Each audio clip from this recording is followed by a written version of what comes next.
Morning to you, ladies and gentlemen. This is O.P. Yadav, Editor-in-Chief of Indian Journal of Thoracic and Cardiovascular Surgery and CEO, National Heart Institute in Delhi. And it's indeed a proud privilege for us to have Dr. Bernhard Winkler from Vienna, Austria. Welcome, Bernhard. Thank you, dear sir, for the nice invitation and the opportunity for me to visit this beautiful city and to come to India. I'm very happy to come here, and thank you very much again. My pleasure. Okay, Bernhard, you hold a lot of patents. You are an innovator. So the first thing I want to talk to you is that the saphenous vein, which has really not lived up to its expectations, failure rate as high as 25% within the first 12 months, and yet we find almost 80% of all coronary conduits today are venous. So why is it that we are reluctant to give up saphenous vein?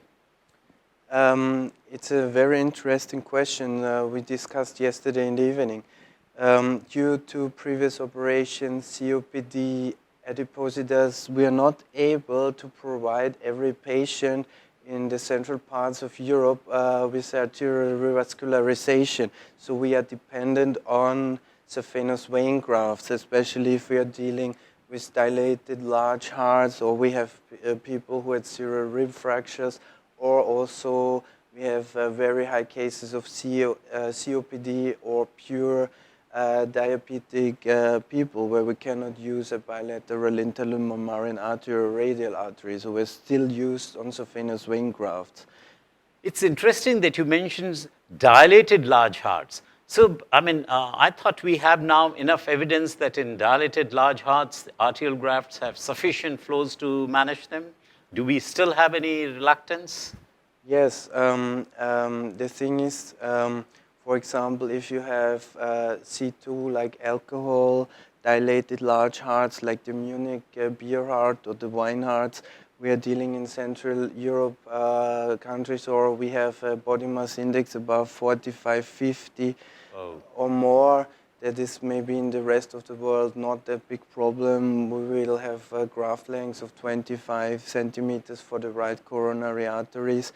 And there we get to some certain limitations for bilateral mammary arteries. Okay. Of course, we're trying T grafts, Y grafts, but we are still dependent on saphenous veins. Yes. Now, why do these vein grafts fail? What are the main reasons? The main reasons, I have 3 points. One is because you transplant a vessel from a low pressure area to a high pressure area. That is, of course, at the cell level, certain changes we all know. The second is, for me, often a pure surgical technique. If you over-distend, if you do the anastomosis not the right way. And the third part is how you flush, store, and handle the vein. If you over-distend the vein above 300 millimeters of mercury, the damage is so high, afterwards they will develop intima hyperplasia and an early restenosis. Okay, but how about storage? If we use blood, after all, that's a physiological solution. So why issues with blood storage? That's a very good question, and I really want to turn the awareness of everybody to this. Blood is only physiologic once it is inside the circulation. Okay. If you take whole blood out of the body, you're losing CO2. The pH level will go up. So we will have a pH level of 8 or above. And this is doing even more damage to the endothelium and to the vessel than if you would use saline or if you would use a lower pH level. Okay. Blood is only good inside the circulation. Once you take it out, it changes. So what is the best storage solution if that be so? You mentioned in your presentation, saline is not good, the buffered saline is not adequate, blood is now we are talking not adequate. So what is the exact storage solution that you are recommending? Yes, this is again a very important topic because it was for long times, it was a neglected topic, how to store, how to flush. Most people are using saline or still using blood. Some companies or hospitals are using some mixtures. Currently, there are two main products on the market. One is Bisecco, which is albumin, but it has never been tested in any randomized trials. The other one is from Duragraft Somolution. It's the only clinically tested solution. It's also a treatment and a storage solution that preserves the endothelium and the function of the vessel.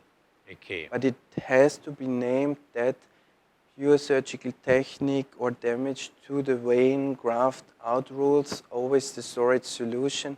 A good storage solution will not aggravate the damage that has occurred prior. If you use blood or saline to a damaged vein, you're making everything worse. Well, when you're talking of the cells in the veins, and you worked on cells at the epigenetic level, would you like to make any comments there? Yes. If you transplant a vein to a coronary artery, you have certain flow phenomena. If you have a disturbed flow, you will create a cell regeneration mainly consistent of smooth muscle cells. So they will build a hyperplasia, early restenosis. If you have a laminar flow, a strong, good laminar flow, you should have in a correctly done anastomosis. Sure. You will have an endothelialization. And this is one of the most important parts. So surgeons and younger trainees should always think about how they make the inflow, how to suture the anastomosis to have a laminar flow. Okay. Otherwise, you will have an early vein failure. Now, for example, when you're talking of laminar flow, what is the size of anastomosis? To my knowledge, the flow is decided by the runoff, not by the size of the anastomosis. And yet, a lot of people make bigger anastomosis thinking they will be able to provide bigger flows. Yes. So what is that optimum level or size of anastomosis? Yes, that's absolutely correct, because if you transplant left internal thoracic artery to the LAD, you have only from this an 8% rise in survival because of the good runoff for septal branches. So we normally say we make the size in a relation to the diameter of the coronary artery. If I have a 2 millimeter coronary artery and make a 1 centimeter long anastomosis, I will create again flow disturbances. Okay. So we say maximum 1.5 times size of the incision on the artery of the diameter of the coronary. That is like according what we also learn during our training periods from Kirklin.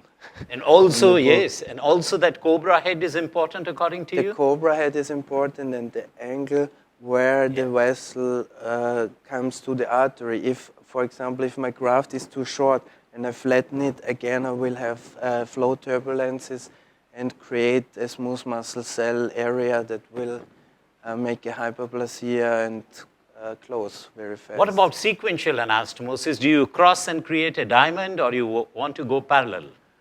Normally, I always try, even if I make sequential anastomosis with the Lima, I always try to use a diamond-shaped and not a sequential, because if you use sequential, you can also create this hammocking effect or seagull, like the seagulls.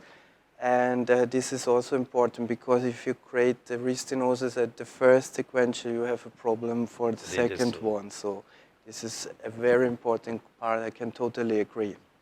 So what do you see finally, this future of saphenous vein? Is it going to stay, or are we going to find better options? Of course, I think the future lies in arterial revascularization, and this should be done whenever possible. Since it is not always possible in certain cases, the saphenous vein has to be treated. We always say the saphenous vein is like a diva. You have to do whatever possible, good surgical technique, optimal storage condition, optimal flush, and then you have to hope that the vein is happy. So you have to take all precautions and meticulous surgical technique, then the saphenous vein has a good future and will have a good long-term patency. Well, ladies and gentlemen, you just saw the charismatic Bernard Winkler compare the saphenous vein to the diva.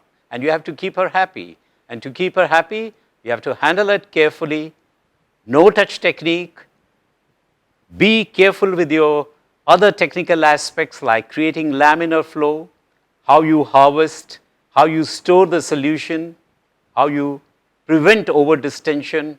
And if you do that, then even if it doesn't match the arterial patency rates, it will give you good long-term results. Well, Bernard, thanks a lot for sharing your thoughts with us. Thank you so much, Appreciate. and thank you for the invitation to India. Thank you, sir. Thank you.